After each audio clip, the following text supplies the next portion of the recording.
Bom dia. Marcos 2, a vocação de Levi. De novo saiu Jesus para junto do mar, e toda a multidão vinha ao seu encontro, e ele os ensinava. Quando ia passando, viu a Levi, filho de Alfeu, sentado na coletoria, e disse: segue-me. Ele se levantou e o seguiu. O entendimento do texto aqui: Jesus foi para junto do mar, e toda a multidão vinha ao seu encontro. Olha que interessante, a multidão vinha ao encontro, e ele os ensinava. Então o ensinamento de Cristo era tão divino, tão bonito, que a multidão procurava, né? E aí ele procurou alguém da coletoria, a parte de impostos, né? Jesus come com pecadores. Achando Jesus à mesa na casa de Levi, estavam justamente com ele e com seus discípulos muitos publicanos e pecadores. Então Jesus sentava realmente com pecadores, com pessoas que não tinham nada a ver com o que ele seguia, mas ele procurava convencer essas pessoas, procurava ensinar essas pessoas, porque esses eram em grande número e também o seguiam. Então, você vê uma grande multidão às vezes na igreja, isso é bom, não é ruim, né? Só que o que a gente tem que fazer é procurar ensinar corretamente. Os escribas dos fariseus, vendo comer em companhia dos pecadores publicanos, perguntavam deles: por que come e bebe os publicanos e pecadores? Tendo Jesus ouvido isto, respondeu-lhes: os sãos não precisam de médico, e sim os doentes. Não vim chamar justos, e sim os pecadores. Então nós temos que ir atrás do povo, evangelizar, dar frutos, atrás dos colegas e dar frutos. E veja, gente, você tem que se preocupar com o testemunho, porque você é a primeira leitura da Bíblia para muitas pessoas.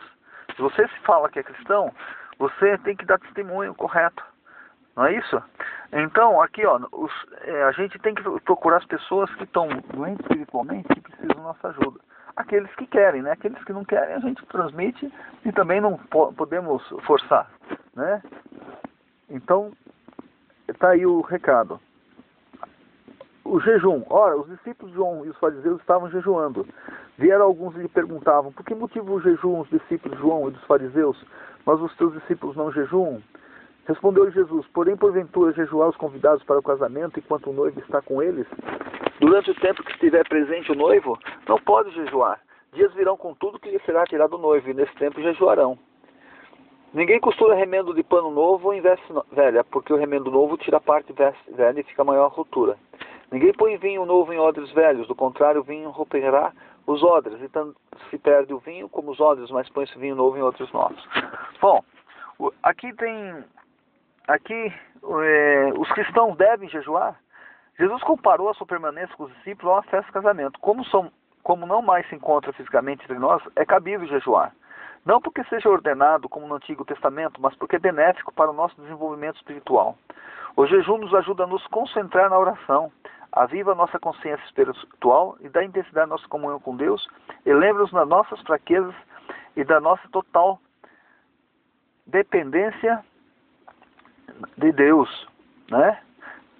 Nossa comunhão com Deus, e lembrando da nossa fraqueza, da nossa total dependência de Deus. Então, isso é muito interessante. Devemos procurar jejuar. Agora, por que Jesus falou sobre remendos novos e odres velhos? Jesus queria dizer que as formas religiosas inflexíveis, como as dos fariseus, eram incompatíveis com a fé viva que ensinava. Assim como os remendos novos encolhem, estragando a veste velha, e o vinho novo se expande, estragando os odres não maleáveis, é inútil tentar unir as duas festas. Por meio de Cristo, Deus está fazendo algo novo na vida das pessoas. Bom, então aqui nós temos a palavra, Marcos 2. Como é que eu vou aplicar no dia de hoje essa palavra? Hoje eu vou aproximar das pessoas que realmente estão bebendo, das pessoas que estão fumando, e vou tentar conversar com elas, transmitir, buscar uma oportunidade para falar sobre Cristo, sobre Deus, se assim eles permitirem, né? Eu vou também, a minha possível, jejuar em alguns momentos, durante o dia, talvez comendo menos, e tentar uma melhora espiritual, né? E aqui, ó, religião velha com religião nova de Cristo não combina. Então, os ensinamentos de Cristo, se não combinar com algumas igrejas aí que pregam Cristo de forma errada, pega o Cristo do dinheiro, o Cristo dos 10%, então eu não vou me misturar com isso aí, né? Eu vou na igreja que queira pregar o Cristo do amor, o Cristo da paz, o Cristo da obra, que esteja junto com os doentes, com os pobres, com os pecadores, com os enfermos e com os necessitados. Amém? Então, irmãos, um bom dia para vocês, tá? E que Deus abençoe a todos vocês. Procurem aplicar a palavra, porque a palavra lida sem aplicação não adianta, não tem fruto. Não tendo fruto, não temos proximidade com Deus. Obrigado, fiquem com Deus. Tchau.